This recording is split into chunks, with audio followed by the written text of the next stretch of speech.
So let's go to Tom Switzer now from the Centre for Independent Studies, joins us live from Sydney. I want to follow up on the Antoinette Lattouf case with the ABC yesterday, and Tom Switzer's written in the Daily Telegraph today that this shows that the ABC has lost its way.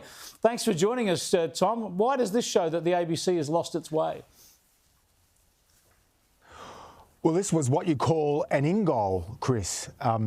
Antoinette Lattouf, when she was working as a casual presenter on Sydney ABC radio in the weeks leading up to Christmas, after one shift she posted online a Human Rights Watch report that was critical of Israel's conduct in the war on Gaza. And there was an intense lobbying campaign underway, and ABC management bowed to that lobby group and sacked her. And they didn't need to do that. They should just let her fill out the last 2 or 3 days of her contract. And what's really galling about this episode is that they went out of their way to punish Antoinette Lattouf, but they go out of their way to defend other senior journalists, including many so-called reporters, who will put on social media far more outrageous left-wing views, but they're defended. I think there's a massive hypocrisy here, and that was highlighted in this Lattouf case. Yeah, I think you're absolutely right. I mean, I think it's even more complicated than that because they tend to only hire people of a sort of a green left background. Yourself, I suppose, you're the exception that proves the rule. Come on, I worked there for a while. You were working there for a while, and then they love pointing that out. But so that's why they went to someone like Lattouf, because she sort of fits their political agenda. But then when they got the heat, and I don't criticise the lobbyists who complained to the ABC. That's fine. But as you say, the ABC should be able to, withstand that pressure. And they flicked her because she was a casual. As you say, Laura Tingle's been out there calling, Scott Morrison talking about ideological bastardry. Louise Milligan has even defamed people on her private Twitter account, and taxpayers have picked up the bill. In the case of Louise Milligan, in the case of Louise Milligan, she's a so-called investigative reporter for Four Corners, but she goes on social media, or has in the past, where she's not only just given her opinions, but she has defamed,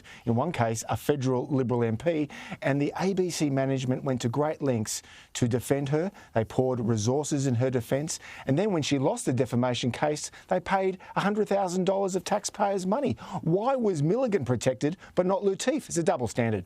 Absolutely, a clear double standard. Let's have a look at a little bit of what Antoinette Lattouf had to say after the case yesterday. I was punished for my political opinion. I won't be taking any questions. I'll have more to say in due time. Thank you. How are you feeling, Antoinette?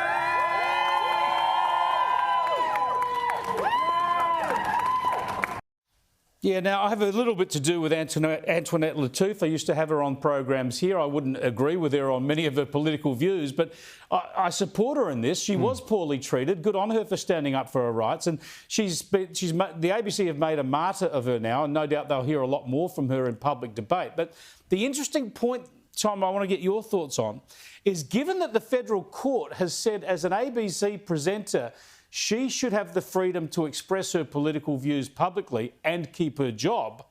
Where is the ABC Charter and the obligations on its reporters to remain objective and unbiased? Where does that stand for them? Yeah, I mean, it's complicated. I mean, I was a presenter at ABC's Radio National for the best part of 10 years, and I should stress I enjoyed my time at the ABC. I had some excellent producers, wonderful colleagues, and despite a few ideological stoushes, as you can imagine, I enjoyed my time there. And I was also allowed to write columns in various newspapers, including the Australian newspaper, and come on programs like Sky News to talk to you. So I was allowed that latitude, so I can't really complain there. I think the difference here is that if you're a high-profile presenter or a reporter, like, say, the aforementioned Laura Tingle on 7:30 and Louise Milligan at Four Corners, you shouldn't be giving your opinions. You really shouldn't. You should try to be living up to the principles of the ABC: impartiality, objectivity and fairness. After all, the quid pro quo for taxpayer funding at the ABC is that the top journalists show a commitment to impartiality, and that is all too often found lacking. And yet they go after Antoinette. Now, I know Antoinette. I don't agree with her on a lot of issues, but she comes with some degree of credibility. She has won awards. She's worked at Channel 7. She's been on your program, and she's also worked at SBS. And she's also one of AFR's 100 top most influential women. But she should not have been treated like this. Again, it's the double standard, Chris. Spot on, Tom. It is that double standard that has exposed the ABC. Good to talk to you again. I appreciate it. Tom Switzer there from the Centre for Independent Studies.